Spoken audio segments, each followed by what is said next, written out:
American Ethical Union, our parent organization.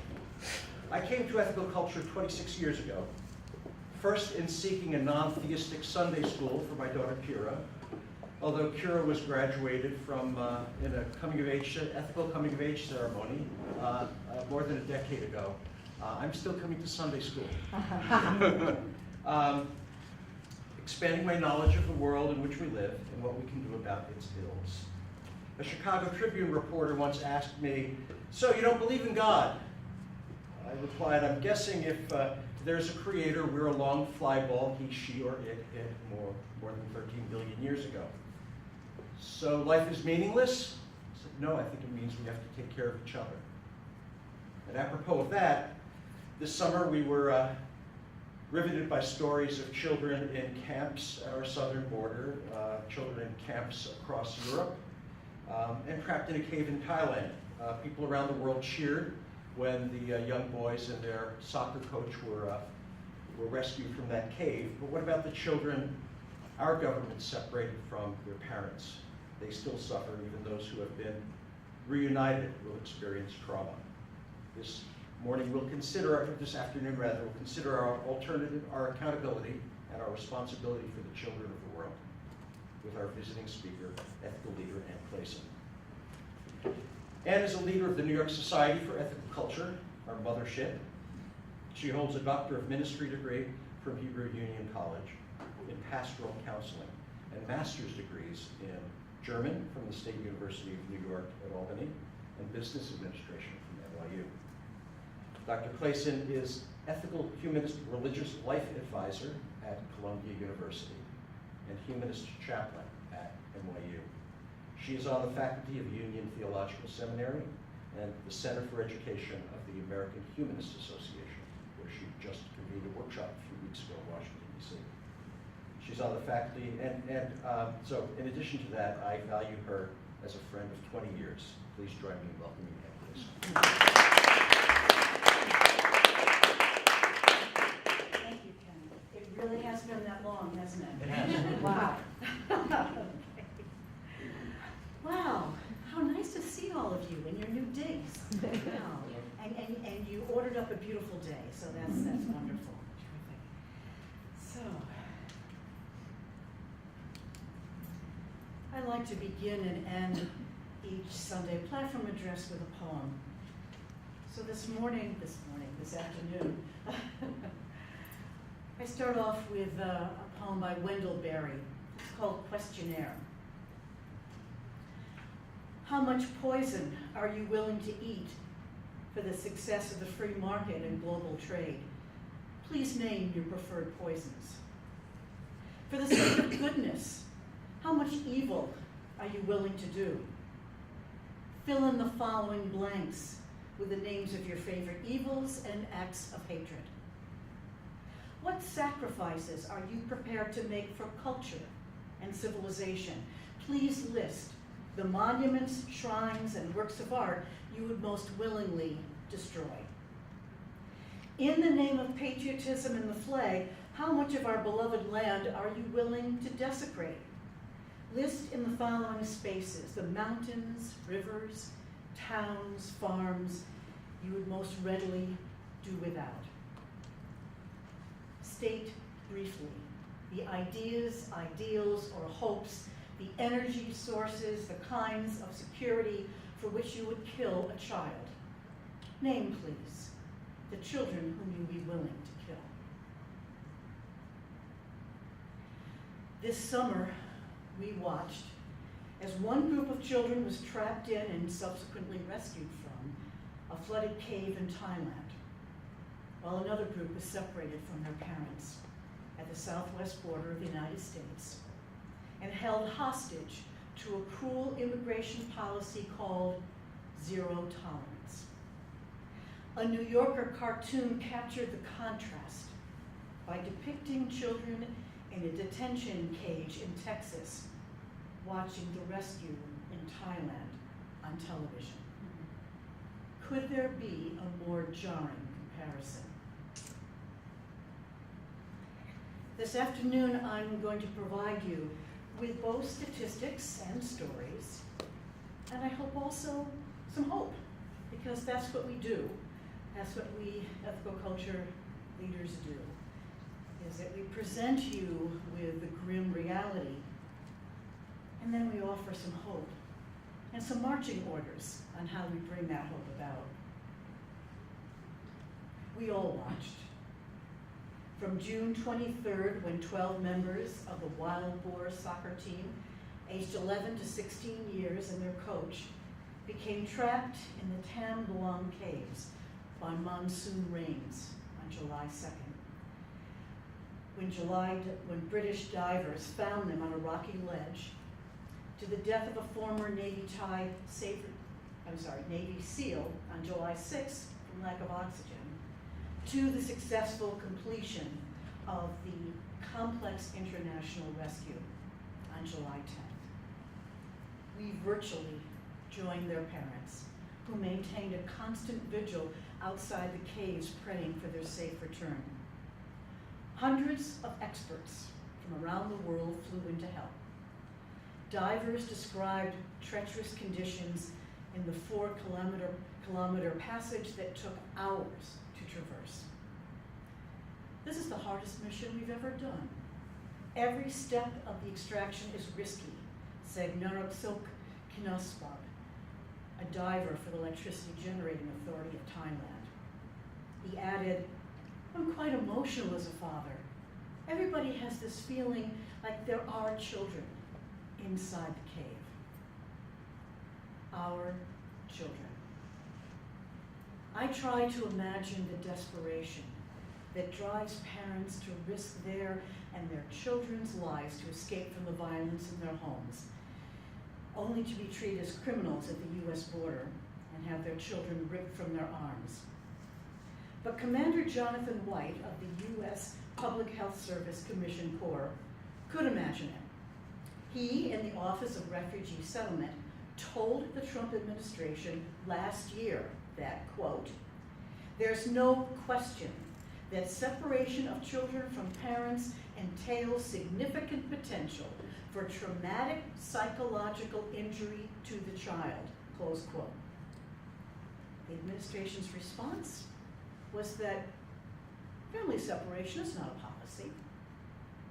However, on April 6th, Attorney General Jeff Sessions announced the zero tolerance policy and directed federal prosecutors to criminally prosecute all adult migrants entering the country illegally. Keep that in mind. They're coming in as asylum seekers. They're not criminals. They're coming in seeking asylum from violence in their home countries with their children, but instead, they're separated at the border and treated like criminals. Homeland Secretary Kristen Nielsen testified that there was no policy calling for such separation. You know what we call that? We call that lying. Sessions later suggested that children were being smuggled by adults, and stated, "If you are smuggling a child, then we will prosecute you, and that child will be separated from you as required by law." It's not required by law. The Flores Agreement did not require that. This was an administration policy.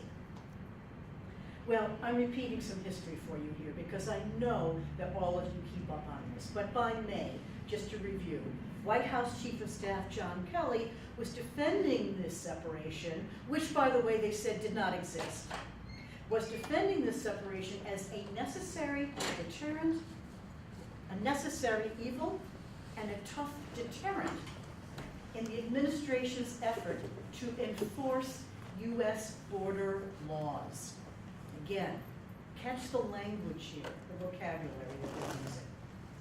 Nielsen, however, still denied that Trump had ordered the separation as a deterrent. Okay, so Attorney General Sessions saying it is a deterrent, it's a necessary evil. Nielsen saying there's no such thing. On June 15th, her office revealed that nearly 2,000 children had been separated from their parents from April 19th to May 31st, and 5 days later, facing a national outcry, Trump signed an executive order drafted by her to keep migrant families together at the US-Mexico border. How do you even begin to wrap your mind around an administration that dissembles in this way? Where one person is saying one thing, another saying another thing. Meanwhile, children are being separated from their parents. And bear in mind, they didn't keep track of these children. They didn't assign them even identification numbers, and we're talking about different federal agencies that do not communicate with each other. So now they're trapped. It's a black hole. They can't put them back together again because they don't know where they are. On June 26th, U.S. District Judge Dana Sabro in San Diego, who described the Trump administration's handling of the crisis as quote, their attempts to address a chaotic circumstance of the government's own making, ordered U.S. immigration authorities to reunite separated families within 30 days, children younger than 5 years within 14 days. Well, I know some of you we're Facebook friends, so you probably know that one of the things that I often post on my timeline, not every day, but often, is the ACLU, because each day they're counting the number of days since that order was signed by the judge. And we're up to, I don't know, 70-something days now that they have not been reunited, and indeed they haven't even been able to identify who they are. And just the other day, I'm looking because I'm updating this, Amnesty International came out with a report that there has been little done on the administration's part to reconnect them, and I think the latest number is well in the thousands. And Amnesty International, just the other day, issued a report updating this. Again, the whole world watched. We continue to watch. We watch as these deadlines are passed. The court updates were filed, congressional hearings are held, and again, Judge Sabro said that the government gave, quote, no forethought as to reunification and keeping track of people, and that's the fallout we're seeing. There has to be an accounting, close quote. Senator Richard Durbin, your senator here from Illinois, I love him, I'm sure you do too, see some nods, said, quote, someone in this administration has to accept responsibility. We can have border security without bullying. We can be safe without treating toddlers like terrorists. And of course, you know he's been calling for Kristen Nielsen's resignation. That'll be the day. The boys trapped in the Tuan Long caves are home with their families. And at the end of July, U.S. federal officials said in court that 1,012 migrant parents had been reunited with their children. 600 other eligible children had not been reunified, and no details were offered on the 914 minors deemed ineligible for reunification. And what in heaven's name do they mean by ineligible? Part of that has to do that they're red flagging some of the adults. The ACLU is looking into that. And they're red flagging them for a number of interesting things, which fortunately the ACLU is trying to help them with that because sometimes that information is incorrect. So we're finding that now what the government, what the administration is doing is that they're requiring these children's relatives to undergo background checks, and that those background checks could take up to months to complete. So again, children are being further traumatized even when they have been identified. So what are the latest numbers? And of course, you know, the numbers change quite a bit, and every day we have to go on and try to get a handle on it. But roughly speaking, there are about 3,000 children who are still separated. Another 2,000 have been discharged, meaning they've either been reunified with their parents or placed with a sponsor in the United States. By the way, many of them, you've probably read this, are being now released for adoption. So we have a number of families who are ready and willing and able to adopt children because maybe their parents didn't understand what they were signing, or maybe they have just not been able to be found, or maybe they've been deported, or maybe they're waiting. There are any number of reasons that children are now being released for adoption by American parents and families. The parents of over 300 children are located outside the United States, either because their parents were deported or because they had sent their children to be with other family members. So that's kind of the situation that we're in right now. And with a number of adults, again, as I mentioned before, being red flagged, and the ACLU was particularly interested in those red flags, and they're making some progress with those. Sometimes, as I said, it's because they really don't have the proper information. They're suggesting that a parent is a danger to the community based on insufficient evidence. Fortunately, the judicial system hasn't been entirely replaced by the Trump administration, in which case we do have some judges who are looking at that paperwork and recognizing that the adults are no danger to the child and can therefore be reunited. Quite a number of these parents come from Guatemala. And so at one point,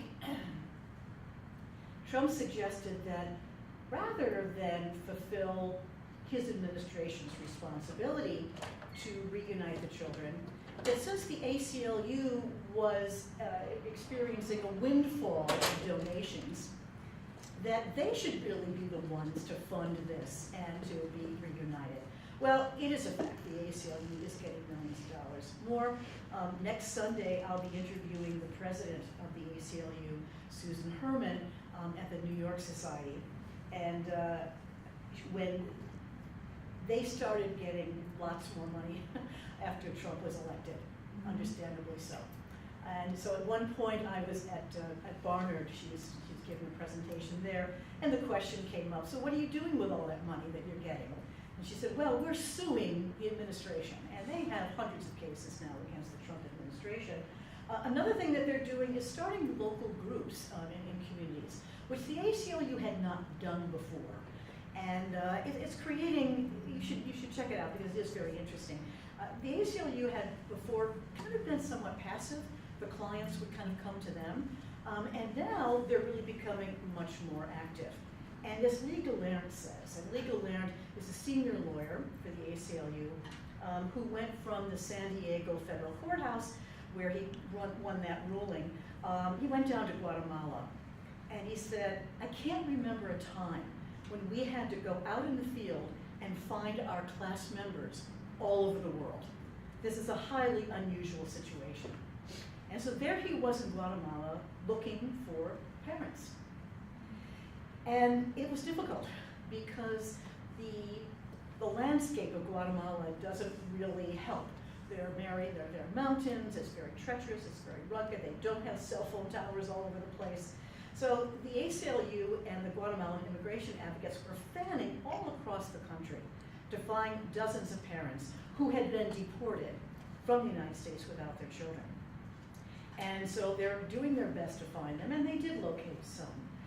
So according to, as I said, Lee Gallant and his colleagues convinced federal judge Dana Sabro to order the government to reunite them, but of course the government wasn't doing anything. So here they are trying to find out where they are in Central America. And as Gallant said, the parents are facing a profound decision of whether to have their child be brought back to them in this country, which is dangerous, there are gangs there, it's dangerous, or leave their child in the US for the child to independently pursue asylum. And that's a decision I would not wish on any parent. So, imagine yourself, you are 2 years old, and you are representing yourself seeking asylum in a New York City immigration court. This is not unusual. It just happened last month. The judge in this case is seeing children from the ages of 2 to 17 years in her court every day. And very few of them have representation, and even fewer of them have relatives. There was a judge whose name I have conveniently forgotten. And he was on a television news program, a news magazine. And he was being asked about this bizarre situation of toddlers being in his court, representing themselves. And he said, with a straight face, "I can explain immigration law to a 3-year-old such that he can understand it and represent himself." I don't know, what about that 2-year-old?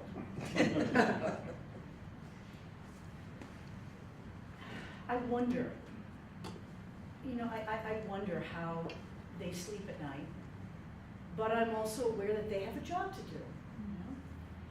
And I'm also thinking back when I first came to the Ethical Society in Brooklyn, and I came because my husband and I were married there, because we raised our children there, and I stayed because there was what we still call the supreme ethical rule, and that is to act in ways that elicits the goodness from others and thereby in ourselves. That the first ethical decision we make is to choose to attribute worth and dignity to every individual. What kind of system puts individuals in it such that you are requiring a child who doesn't understand English to represent herself and to explain to a court that she would most likely die if she were to remain in her country with her family? How can she possibly understand being packed up with whatever clothes they could put together to throw into a bag, to walk, many of them walk days to get to that border, to be treated like criminals? Now, I understand the concern that we can't have so many people crossing our borders, so many people with deep and profound needs. However, there have been a lot of statistics on immigrants, and guess what? They contribute mightily to our economy. They contribute mightily to our culture, to our society. Far more than those people who haven't paid their taxes in many years.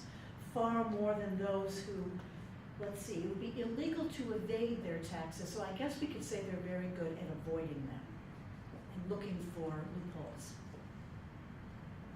So they're not making a contribution to our society, to our economic system, but the immigrants coming in are, and we can see it.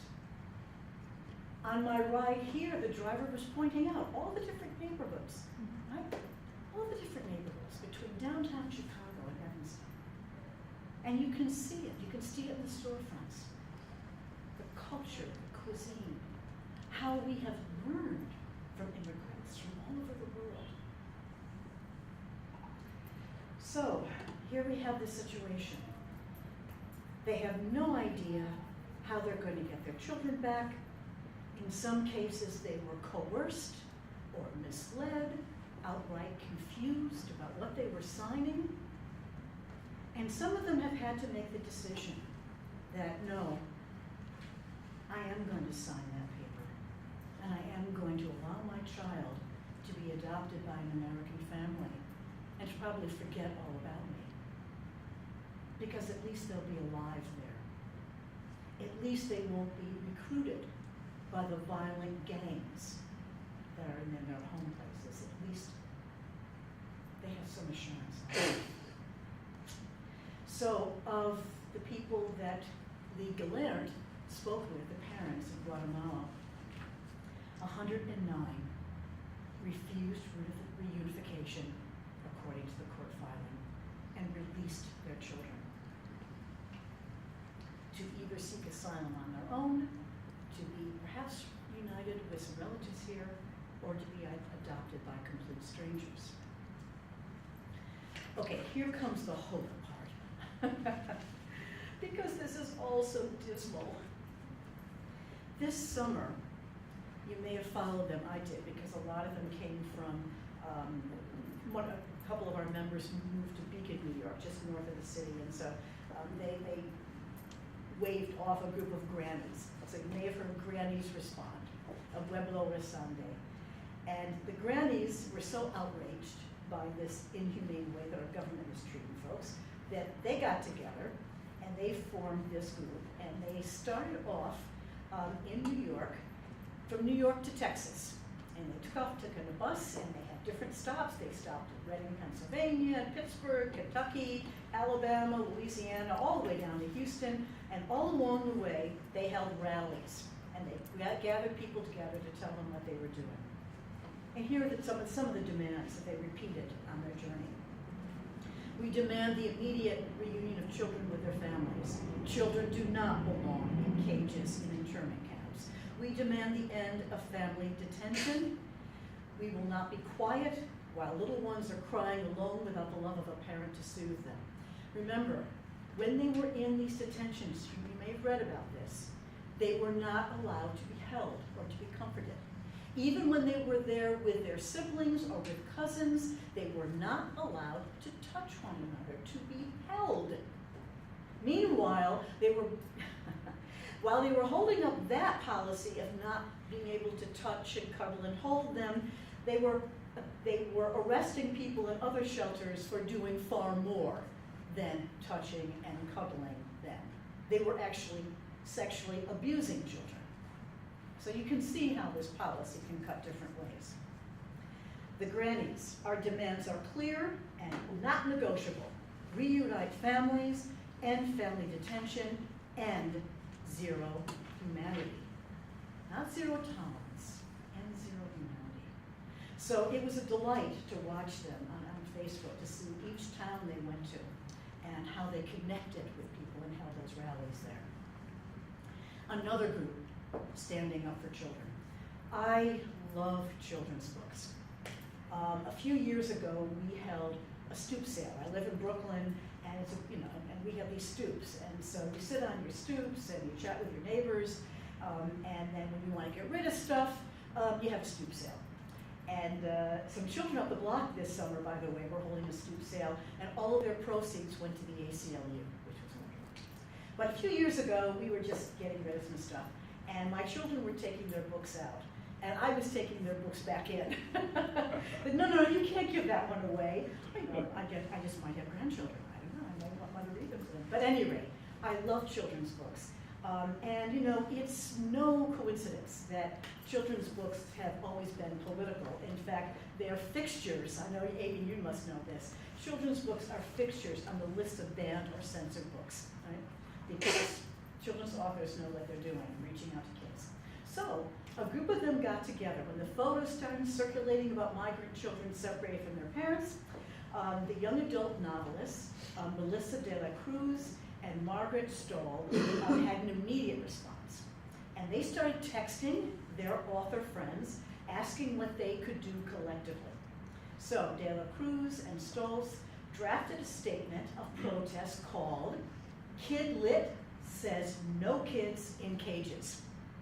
And it states, as members of the children's book industry who have built careers with teen and youth readers around the world, we jointly and strongly condemn the inhumane treatment of immigrant children evidenced by the U.S. Department of Justice in the past week. This came out during the summer.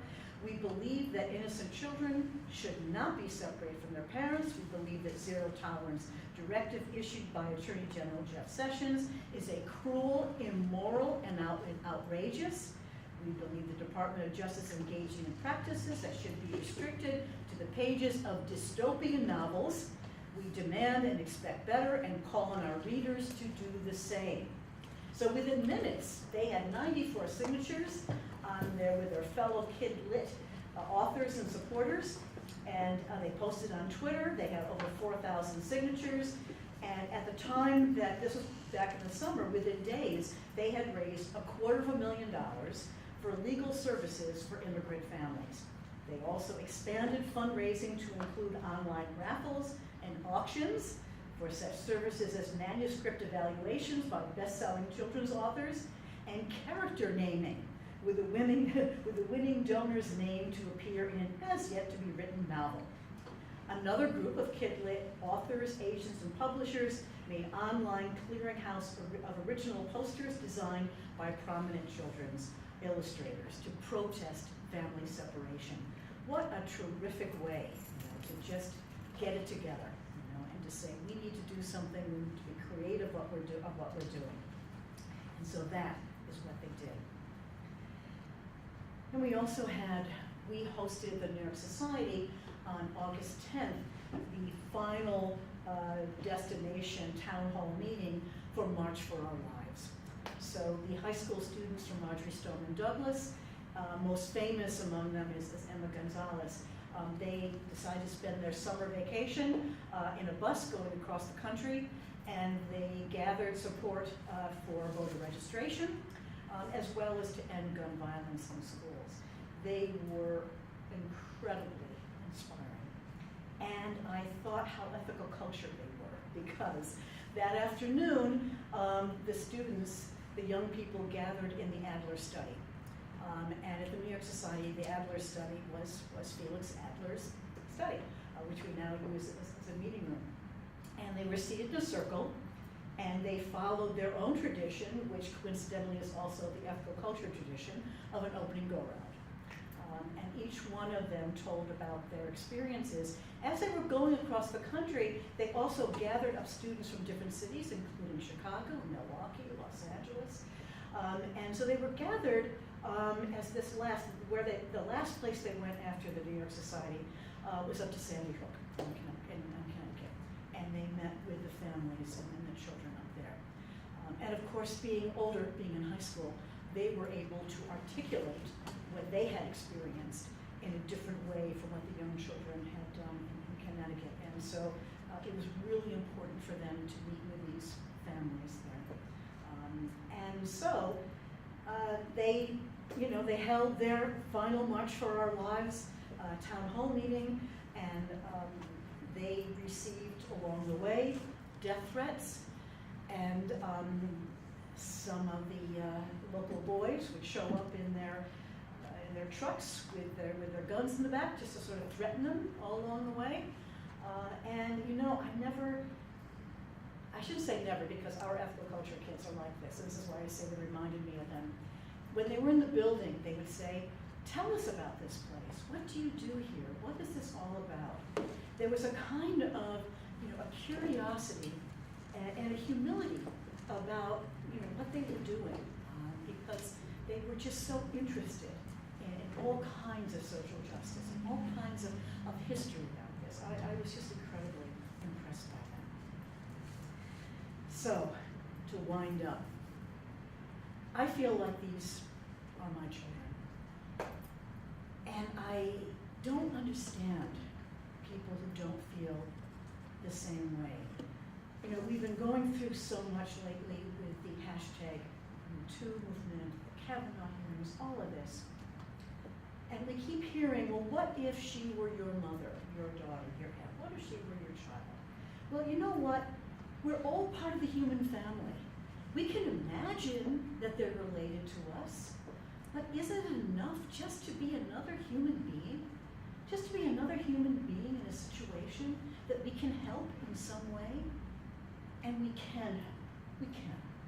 So make sure you check out Kidlit. Make sure you check out Granny's Respond. Of course, the ACLU, which we helped to found. Yes, one of our leaders helped to found the ACLU. Also check out Kids in Need of Defense, KIND. And also check out, because I looked them up the other day, and they are the most active group in Texas, and they're called RAICES, RAICES, and that's the refugee center down there. They're doing tremendous work in Texas So please check them out as well. Right now, I think what the kids need most is legal defense. They need to have someone sitting with them in that immigration courtroom. So that's where I'm putting a lot of my money is with the ACLU and Kids in Need of Defense. And I just hope that we can see some end to this and that we can really connect with that empathy that so many people seem not to be feeling. My closing poem is by Naomi Shihab Nye, and it's called Shoulders. A man crosses the street in rain, stepping gently, looking 2 times north and south, because his son is asleep on his shoulder. No car must splash him. No car drive too near to his shadow. This man carries the world's most sensitive cargo, but he's not marked. Nowhere does his jacket say, fragile, handle with care. His ear fills up with breathing. He hears the hum of a boy's dream deep inside him. We're not going to be able to live in this world if we're not willing to do what he's doing with one another. The road will only be wide. The rain will never stop falling. Thank you.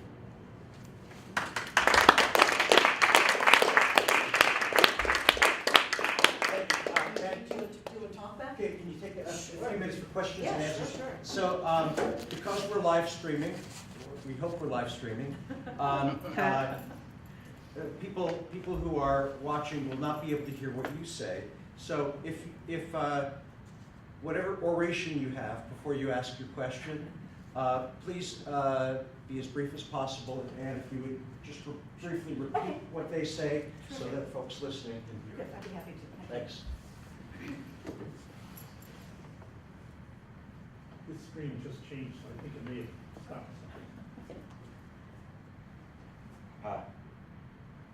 Thank you. Okay, we should still be live. Yes, sir. You mentioned a court in New York where these children appear. Are all the children transported No. from the Southwest to New York for No, the purposes? They're all over the country.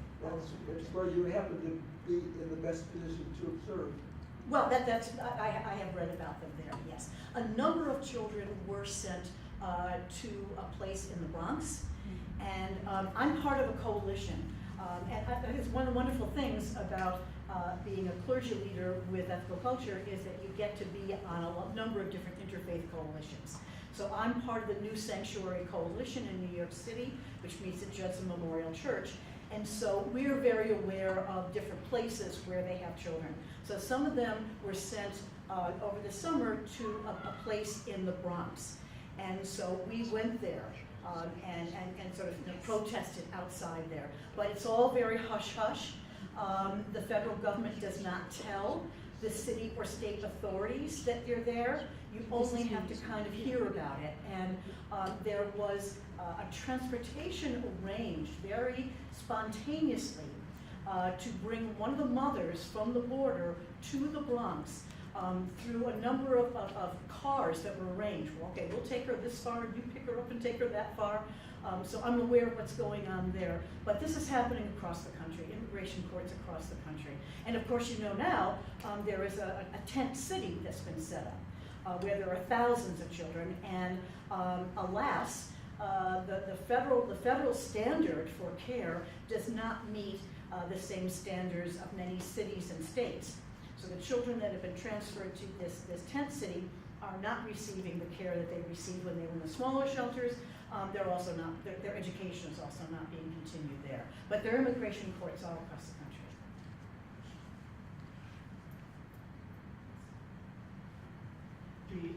The news coming out has dropped dramatically because there's so much other noise, I'd say, politically.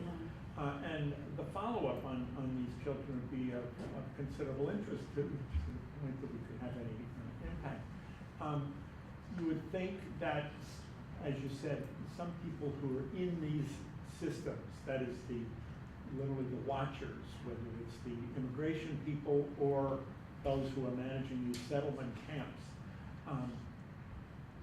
they must be conflicted, and of course, people stay with their jobs often even when they're conflicted and it violates their own nature, but they often talk much more. We haven't heard as much from those folks as I guess I might expect. Are you hearing Yes. from those in a different, is it going through other channels, or is there just so much other noise out there that we're not hearing That's a about? great question. So Tom just asked about, there seems to be so much noise out there that we're perhaps not hearing as much as we would want to about these different shelters, and about maybe some of the staff who are working in these shelters who are good-hearted and have empathy, but maybe are wanting to speak out in some way. So I think it's incumbent upon all of us to get that information ourselves and to get that information out there. So I strongly recommend that you go on the ACLU website. They are terrific. Well, of course, but they really do maintain that contact and get the information out there. Let's be very frank here. I mean, we know that this administration not only dissembles with regard to its policies, but it also creates that noise, whether it's the so-called president going to a rally and claiming that Democrats are mobs that are going to go out and destroy the country if they wouldn't, whatever. We know that noise that you're talking about is very strategic. That's done on purpose, so that if you turn on, I was watching Sunday morning news today, you are going to hear more about Kanye West and his meltdown in the Oval Office than you will about the number of children in that tent city, because it's designed to do that. Therefore, as ethical humanists, it is our responsibility to get that information. So as I said, just the other day, Amnesty International released a report, a very detailed report. You need to get a hold of that. The ACLU every day does this. So we need to get that information, because it's there, but the news media is not going to get it out there. Even the ones that you might really enjoy watching, not as much. I mean, I loved watching Fareed Zakaria this morning, but frankly, he too is going to follow the noise. So it's really, really important that we do that. Because I agree, I think there are people, very good people, who are working in these facilities, and they know what they're being called upon to do. Fortunately, there is enough oversight such that I just read that there was a shelter that was closed because of accusations over sexual assault, sexual abuse. So fortunately, some of them are being closed when these reports come out, but the children are being traumatized. So yeah, it's incumbent upon us to get that information. A separate question and related to the immigration issue. Jeff Sessions, and to some extent the president, suggested that this, even if it was not an explicit policy, although he said it was zero tolerance, was to discourage inappropriate illegal immigration. Even though this has resulted in a horrendous situation, I suspect it has had some of that effect. That is, it has discouraged the people from the ACLU who went to Guatemala, who found, 100 people who were not willing to pursue trying to reconnect with their children, must have also gotten some sense of that community, as whether people were less likely to go and try to get into the States. And there's been a dramatic decrease in the amount of legal immigration from Mexico into the States. Do you think that's what's happening in other countries, such as Guatemala? Does the ACLU report that? Because that's going to be the impact, I presume. So Tom's question was whether or not the administration's policy has succeeded in deterring people from coming across the border. You know, it's difficult to get a lot of those statistics. I mean, and I think that's one of the challenges that we face, is how do we get that information? It may well be deterring some people, but imagine the desperation that drives you to do this. And imagine your own conviction that you have a good case for asylum. I can make my case. If I could only get before a judge, I can make my case and will be believed. So I can't imagine the kind of desperation that drives one to do that. Also, one wonders, I wonder, you know, how much of that information gets back. I mean, as I said, it could take days and weeks to travel from these countries. And you're facing danger all along the way. I mean, people are charging them to go in this bus or that one or whatever. I mean, it's just incomprehensible to what you go through. So does the word get back? I would imagine it does. Does it stop people? It probably stops some people. But we're talking about desperate situations, and let's not forget that the desperate situations in these people's home countries, we're not entirely innocent of those conditions ourselves. You know, what have we done to create or to exacerbate the conditions in their countries? What responsibility do we have for that? Yes. This morning on NPR, they talked about some local communities were talking about shutting down the detention centers in their community. Now, do you know anything about this issue? I don't know whether they were detention centers for children, for adults. They didn't give much information. Yeah, I don't know all the details, but I know that there have been efforts to do that. I also know that people who are protesting outside the shelters themselves get arrested. So I think my sense is the most that they can hope to do is draw attention to the fact that there is a shelter there, because much of this is done under the radar. The federal government will often put children places and not tell the cities or the states involved that they're doing that. One of the things in New York City is Mayor de Blasio was trying to get some legislation to at least give that information. And so in the New York State legislature, there is now some legislation there which simply says, and we understand for confidentiality and for privacy, not to release the name of the child, but at least to give some information that a child is there. So that requires legislation in the New York State legislature. So I suspect that there are advocacy groups in other localities that are doing the same. So that's part of the strategy that's happening among immigration advocates. Yes. This is not a question, but a comment. In what people call our gymnasium here at Levy, but is formerly called the Maple Room. On your way out, there is a Hispanic fair, and they're not. We found here at Levy that we're trying to attract more Hispanics, but they don't come out for fear that somewhere there is a person from ICE. So we should stop in and give them their support. I expected that they were going to be all around this building, and they weren't. And we need to support them. That's a great idea, Sue. So for those of you who live stream, there is a Hispanic festival going on here at the Levy Center. That would be lovely to stop by and say hello. I hear anecdotally that there are people who don't go to church anymore because there are ICE agents waiting at the steps of the churches. Recently, a grandmother in Brooklyn, yes, she was here illegally, but she's been here for over 25 years, and just picked up and shipped off to Mexico. And of course, what we're hearing, again, part of this dissembling, we're hearing that the policy is we will not deport anyone who doesn't have a criminal record. That's not true. This grandmother from Brooklyn had no criminal record. The only thing is she was here illegally, that is true. But she committed no crimes while she was here, and married for many years, caring for her grandchildren, and one day they just stopped by, whisked her off, and flew her back to Mexico. So, families being separated. And not just at the border, but right in Brooklyn, and I'm sure in Chicago as well. I'm shocked at how you said the federal government's been able to keep all this under the radar, given how many layers of bureaucracy we have in this country.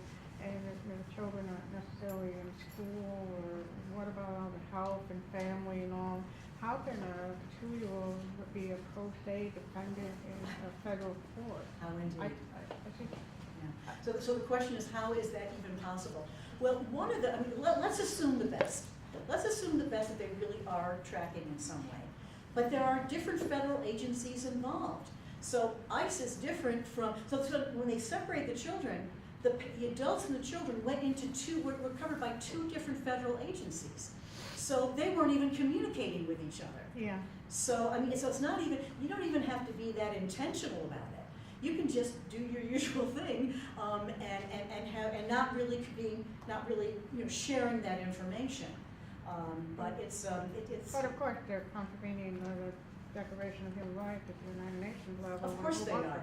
Of course, it's a violation of the Universal Declaration of Human Rights, but bear in mind that the United States is the only country in the world, and this is important because November 20th is Universal Children's Day. The United States is the only nation in the world that has not signed on to the Convention of Children's Rights. We also have not signed on to the International Criminal Court. I know. But to think, so I mean, if we had, just think about this. International, Universal World Children's Day, and we still are the only nation in the world that have not ratified that convention on the rights of children. But I'm sure, I know there are attorneys and social workers and teachers and other educators and doctors. I know there's professionals working on it somehow Yeah. under the radar, I'm sure. They're all they're working on it, but it takes a lot of money. It takes a lot of money, and many of them are doing this pro bono, but there are lawyers, social workers, teachers who are working night and day. And so we need to do all we can to get the information, to share the information, and to support the people who are doing that work. Okay. Cool. Thank you, Ann. Thank you so much.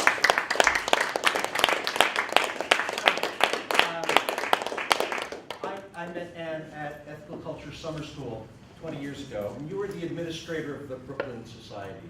I believe so, yes. Yeah, more than 20 years of service to our movement and to people in New York. The New York Society, because I've seen videos of Ann testifying to the New York State Legislature,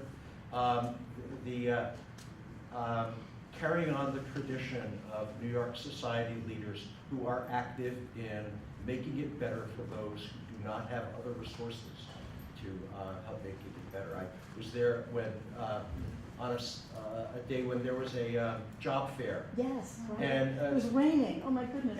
And people who were long-term unemployed were waiting there. I was talking to some of them. It's just so good that we still have that presence in New York City, and I hope to build that presence here. So next month, in this time, our monthly platform, Ron Mason from New Foundation of Hope, who works with children in the Auburn and Gresham neighborhood and beyond, some of whom are living in shelters, to make a better life for themselves. Will be here. Our new website, chicagoethical.org, is up and is still developing. If you'd like to help develop it, please see me. Our ethical issues discussion happens this Thursday at 6 p.m. in the evening in the building here. Our monthly business meeting takes place next week in the library at 2 p.m. I won't be here. I'll be doing convening a memorial Sunday afternoon.